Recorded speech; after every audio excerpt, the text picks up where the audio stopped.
Welcome to பெரியம்மா சமையல். வாங்க, இன்றைக்கி நம்ம வந்து புட்டு செய்ய போகிறோம். புட்டுனா வந்து சிவப்பு அரிசி வச்சு புட்டு செய்ய போகிறோம். சிவப்பு அரிசி சம்பா மாவு, இந்த மாவுக்கு பேர். இது எல்லா டிபார்ட்மெண்ட் ஸ்டோர்லேயும் கிடைக்கும், பெரிய பெரிய கடைகளில் கிடைக்கும். இதை வந்து குழந்தைகளுக்கு செஞ்சு கொடுத்தோம்னா ரொம்ப ரொம்ப நல்லாயிருக்கும். இப்போ ஸ்கூல் விட்டு வந்ததும் வேறு செய்கிற விட இது எல்லாமே சத்தானது தான். அதனால் இதில் ஒரு புட்டு செய்யலாம். சிவப்பு அரிசியில் புட்டு செய்யலாம். இப்போ மாவு போட்டுக்கிட்டோம். இது 1 டம்ளர் தான் போட்டிருக்கேன். கொஞ்சம் சால்ட்டு லைட்டாக போட்டுக்கலாம், சும்மா டேஸ்ட்டுக்காக சால்ட்டு. ஒன்றோட மிக்ஸ் பண்ணிவிட்டு வெந்நீரை வந்து நல்லா சூடு பண்ணிக்கோங்க. வெந்நீரை ஒரு நல்லா கொதிக்காத அளவுக்கு நல்லா முறக்கூடி வர அளவுக்கு சூடு பண்ணி வச்சுருக்கோம். இப்போ அதை ஊற்றி நம்ம பிசைஞ்சுக்கலாம். லைட்டாக ஊற்றி பிசைஞ்சு வச்சுக்குவோம். நல்லாயிருக்கும். ஈவினிங் ஸ்கூல் விட்டு வந்து நீங்கள் இந்த மாதிரி செஞ்சு வச்சிங்கன்னா வந்தோடனே இந்த மாதிரி செஞ்சு கொடுத்தா குழந்தைகளுக்கு நல்லா ஹெல்த்தான புட்டு நல்லாயிருக்கும்.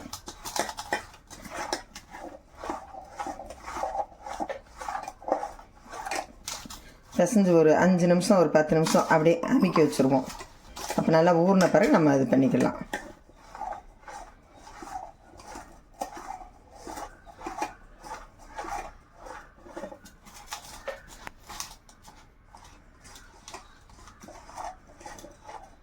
பிடிக்க இந்த மாதிரி வந்தால் போதும். இந்த அளவுக்கு இருந்தால் பக்குவம் கரெக்டாக இருக்கும்.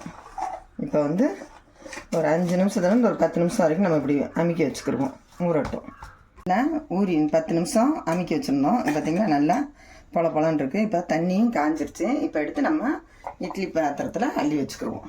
துணி போட்டிருக்கேன், இதெல்லாம் அள்ளி வச்சுக்கலாம். சும்மா வெந்த மாவு தான் இது வந்து, அதனால் நமக்கு ஒரு 5 நிமிஷம் 10 நிமிஷத்தில் ரெடி ஆயிடும்.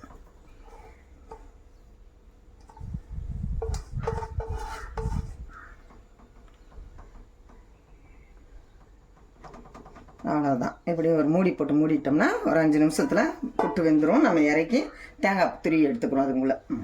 இப்போ மாவு ரெடி ஆயிடுச்சு, நம்ம புட்டு ரெடி ஆயிடுச்சு. இப்போ நம்ம இறக்கி பார்ப்போம். பார்த்திங்களா, நல்லா 10 நிமிஷம் ஆச்சுந்தா நல்லா வெந்துருச்சு. இப்போ ஸ்டவ் ஆஃப் பண்ணி இறக்கிறேன்.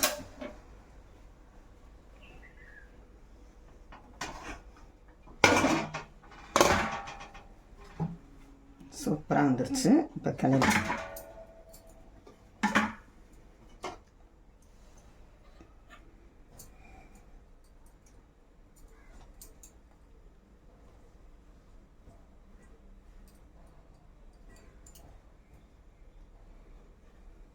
நல்லா ஒன்று போல் வெந்துருச்சு. நல்லா கிளறி எடுத்துக்கிடுவோம். அப்போ தான் தேங்காய் பூவும் சர்க்கரையும் போட்டுக்கலாம்.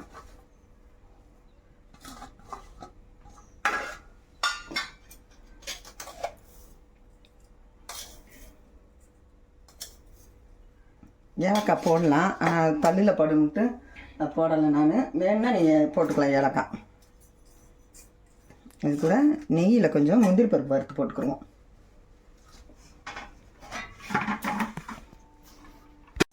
நெய் 1 ஸ்பூன் தான் போட்டிருக்கேன். போட்டு முந்திரி பருப்பை கொஞ்சம் வறுத்துக்கிட்டோம். நல்லாயிருக்கும், டேஸ்ட்டாக இருக்கும். முந்திரி பருப்பு நெய் போட்டிங்கன்னா நல்லாயிருக்கும், இன்னும் டேஸ்ட்டாகவே இருக்கும். இது புட்டு ரெடி ஆயிடுச்சு.